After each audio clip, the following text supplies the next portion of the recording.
अभी बक्सर जिला के ब्रह्मपुर विधानसभा ब्रह्मपुर प्रखंड निमेज पंचायत में मौजूद हूँ, जो कि दिखा दीजिए कि यहाँ के लगातार पैक्स का चुनाव होता है, लेकिन जो कि गर्जीवन स्वरूप है।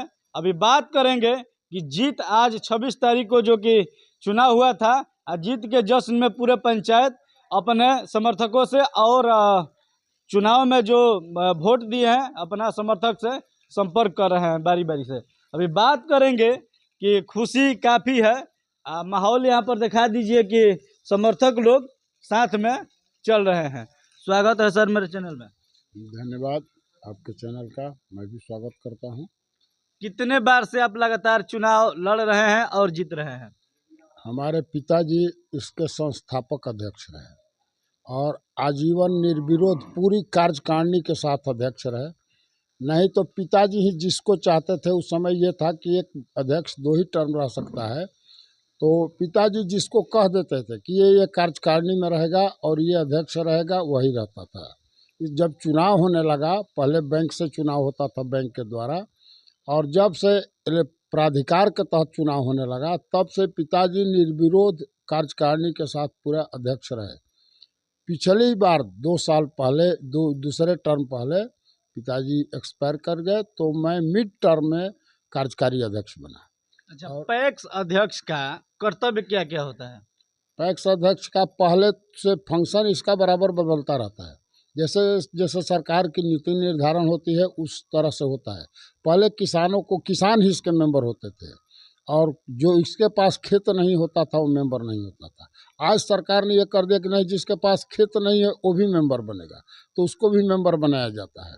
पहले पैक्स में खाद आता था, खाद और पैसा दोनों किसानों को दिया जाता था सीजन में, और जैसे ही सीजन समाप्त हुआ, कटनी का समय आया, उस समय रिकवरी किया जाता था। और आज ये हो गया कि अब तो केसीसी देता था पैक्स, लेकिन अब ये सब बंद हो गया, क्योंकि बैंक केसीसी डायरेक्ट देने लगा, खाद दुकानों से मिलने लगा। पहले सस्ते रेट पर किसानों को खाद मिलता था। आज हमारे विरोधी लोग है, कहते हैं कि सस्ता रेट पर मैं पैक्स अध्यक्ष हूँ तो खाद दूंगा, होगा तो, लेकिन कोई ऐसा नहीं है कि सस्ता रेट पर पैक्स को खाद मिलता हो। जिस रेट पर दुकानदार को मिलता है, उसी रेट पर पैक्स को भी खाद मिलता है। तो पैक्स या तो दुकान करे और करके अपना बिजनेस करे, नहीं तो दुकान से किसान खरीदे। पैक्स अगर दुकान करता है तो इतना लाभ होगा कि उसको गांव से मिल जाएगा, नहीं तो दुकान में जाना पड़ेगा। और दूसरी है कि अभी तत्काल में खरीदारी है, धान की खरीदारी है और आपको गेहूं की खरीदारी है। कभी कभी तो ऐसा होता है, वो भी सरकार की नीति पर ही निर्भर है, क्योंकि ऐसा होता है कि कभी सरकार देखती है कि नहीं डिफिट में जा रहे हैं, तो कुछ बोनस दे देती है स्टेट सरकार। तो जब बोनस दे देती है तो कुछ किसानों को लाभ होता है, नहीं बोनस देती है तो ज़्यादा फायदा किसानों को मार्केट में ही मिलता है, तो किसान पैक्स को धान नहीं देता है। जहाँ लाभ किसान को, जहाँ लाभ होगा वही ना धान देगा। तो लाभ कभी कभी होता है कि उनका सरकार का रेट ज़्यादा रहता है, उस परिस्थिति में किसान धान देता है तो धान खरीदता है। पीडीएस की दुकान एक है, तो पीडीएस की दुकान हमारे यहाँ चल रही है। तो पीडीएस में कहीं तो कठिनाइयाँ नहीं आती है? जो भी आता है वो मेंबर लोग को दिया जाता है? कोई मेंबर लोग को नहीं दिया जाता है उसमें। पीडीएस, ये जो पीडीएस है वो मेंबर लोगों के लिए नहीं है, जो आम जनता के लिए है, जो बीपीएल वाले हैं उनको दिया जाता है, उसी के लिए है। पीडीएस को भी एक दुकान, पीडीएस के द्वारा जितना लोगों के आपके यहाँ नाम आएगा, उसी स्तर से सब लोगों को राशन दिया जाएगा? उसी लोगों, जितना लोगों का नाम हमारे यहाँ आएगा, उस डीओ साहब के यहाँ से अलॉट होगा। कितने लोगों का जो है बीपीएल वाले, उनका राशन आपको देना है, उतना ही लोगों को हमको राशन देना है। जी, अभी वर्तमान में ये बताइए एक कि मेंबर लोगों को आपसे क्या क्या फायदा हो सकता है? जैसे कि कृषि के बारे में तो बता ही दिए, और थोड़ा विस्तार से बता दीजिए। दूसरा कोई लाभ पैक्स में है या नहीं है? अभी कोई बिजनेस तत्काल में नहीं है, अभी कृषि संबंधी ही है, इसीलिए तो कोऑपरेटिव के मार्फत बनाया गया है पैक्स को। ये कोऑपरेटिव है पूरा। पहले तो बोले कि पहले पूरा कृषि संस्था ही था कि किसानों को, इसीलिए किसान को मेंबर बनाया जाता। आज सरकार ने कह दिया कि नहीं, जो किसान नहीं है उसको भी मेंबर बनाया जाए, इसलिए कि कुछ लोग ऐसे हैं जो कि दूसरे का खेत लेकर के भी खेती करते हैं, उन लोगों को उनका लाभ नहीं मिलेगा मेंबर नहीं है तो, इसलिए वो कह दिया। धान की खरीदारी में भी पहले था कि जो कृषक है, जिसके नाम से खेत है, उसी का धान खरीदा जाएगा। आज है कि गैर कृषक को भी, अगर कोई जमीन दूसरे का खेती किया है, बटैया किया है, जैसे किया है मलगुजारी पर, उसका धान भी लिया जाता है, उसका धान भी हम लोग लेते हैं। मेंबर बनाने के लिए प्रक्रिया क्या क्या है? प्रक्रिया है कि आप ऑनलाइन आवेदन दीजिएगा, अध्यक्ष के यहाँ जाएगा, अध्यक्ष जांच पड़ताल करेगा और करके अगर सही नहीं उतरा तो उसका रिजेक्ट कर सकता है, नहीं तो ओके कर देगा तो आपके मेंबर बन जाइएगा। नहीं अगर हुआ तो अगर 15 दिन तक 15 दिन के अंदर में करना है, 15 दिन के बाद 15 दिन में अगर अध्यक्ष उसको यस नो कुछ भी नहीं करता है तो भी आप सदस्य माने जाएंगे। मतलब नहीं कुछ भी उसमें प्रक्रिया अध्यक्ष नहीं करेगा तो 15 दिन सदस्य बन 15 दिन के अंदर में अगर अध्यक्ष कुछ नहीं करता है तो सदस्य माना जाएगा। उसका शेयर मनी जमा करना है, शेयर मनी आप बैंक में जमा करके या अध्यक्ष के यहाँ जमा करके आप सदस्य हो सकते हैं। अच्छा, कितना लोगों का अपने पंचायत में नए मेंबर बना सकते हैं एक मतलब एक टर्म में, जैसे कि आप जीत गए, कितना लोगों का बना सकते हैं लगभग? उसका कोई लिमिटेशन नहीं है। जितना लोग बढ़ेंगे किसान के कर उतना लोग बढ़ जाएंगे। हमारे पैक्स एरिया के होने चाहिए, पैक्स एरिया से बाहर के नहीं होने चाहिए। जितना भी मेंबर हो हम बना सकते हैं, उसके लिए कोई लिमिटेशन नहीं है। बराबर आप बढ़ाते रहते हैं? बढ़ाते रहते हैं।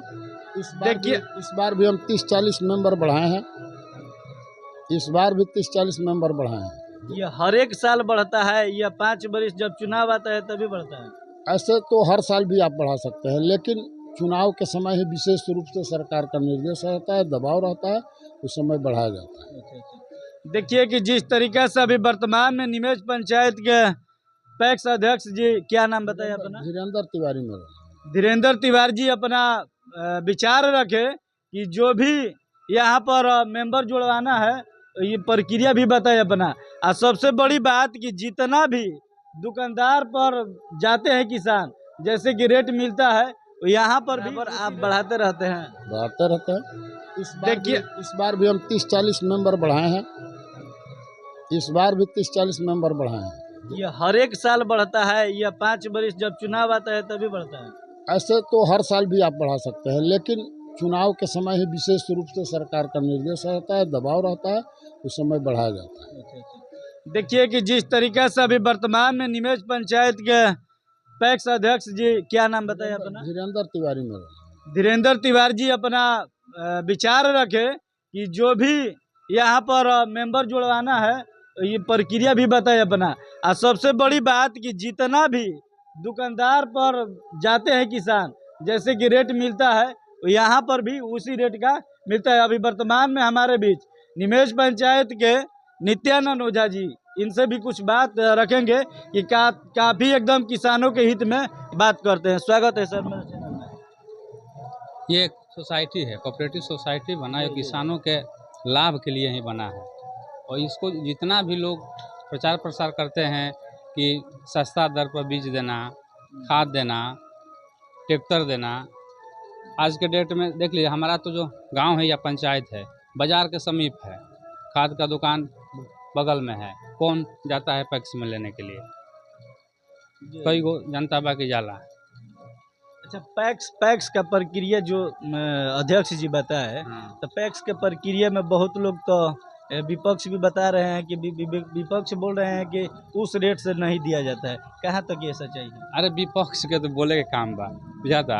अगर कहीं एकरा में त्रुटि रहित, गलती रहित तो भारी मत से विजयी बनी यहाँ के। एक बार ना, लगातार बानी।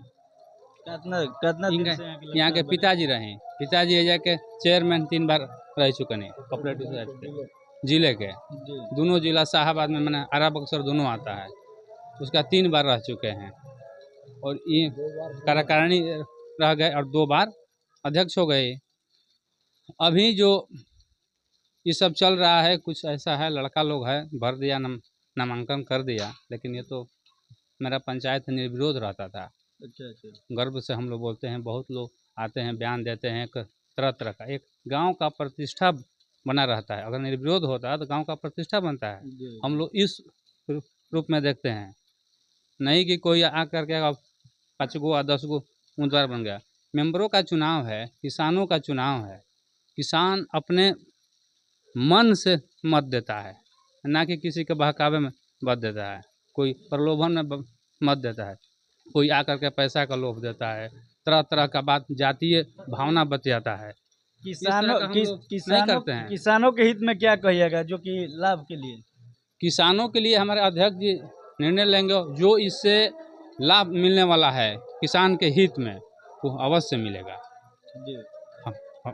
मैं अपने खुद बोल रहा हूँ, अध्यक्ष जी की तरफ से बोल रहा हूँ, जो किसान के हित में कार्य होगा वो निश्चित किया जाएगा। जी अध्यक्ष जी, लास्ट जाते जाते क्या कहिएगा अपने दर्शक के लिए, अपने पंचायत के लिए? सब लोगों को हम इतना प्यार स्नेह मिला है। जिस तरह विरोधी भी इंटरव्यू दिए थे, उनका इंटरव्यू मैं देखा था कि सुनामी चल रहा है। अच्छा, हम लोग 83% है, तो जब इधर जनता का सुनामी चला तो उनका सुनामी समुद्र में चला गया, पता नहीं चला कि कहाँ है। वो जितना वोट पाए हैं उसके 1.5 वोट से हम विजयी हुए हैं। ये तो स्पष्ट है कि जनता का कितना प्रेम स्नेह मेरे साथ है। और अगर कोई काम नहीं करता तो जनता इतना स्नेह थोड़े देती। तो जितना जनता का स्नेह मिला हमको, मैं जनता के साथ हूँ, जनता को आभार व्यक्त करता हूँ। बहुत बहुत धन्यवाद है जनता को कि यहाँ की जनता ने मुझ पर विश्वास किया है पहले से और आज भी विश्वास रखा। ये जो जीत हुआ है ये अध्यक्ष जी का जीत नहीं है, यहाँ का किसान का, जनता का जीत है, ग्रामीण लोग का जीत। देखिए कि जिस तरीके से नित्यानंद ओझा जी बता रहे हैं और पैक्स अध्यक्ष जी बता रहे हैं कि यहाँ का उम्र के हिसाब से तो लगता है कि यहाँ पर कुछ अलग तरीका से ही जीत हुआ है, जो कि अभी यहाँ पर विपक्ष लोग बता रहे हैं अध्यक्ष जी कि सुनामी चल रहा है। तो सुनामी नहीं, अध्यक्ष जी का कहना है ये जनता का जीत तय हुआ है। बाकी आप लोग इस वीडियो को देखकर एक बार कमेंट करके अपना राय दीजिएगा, ये वीडियो कैसा लगा। जय हिंद, जय भारत।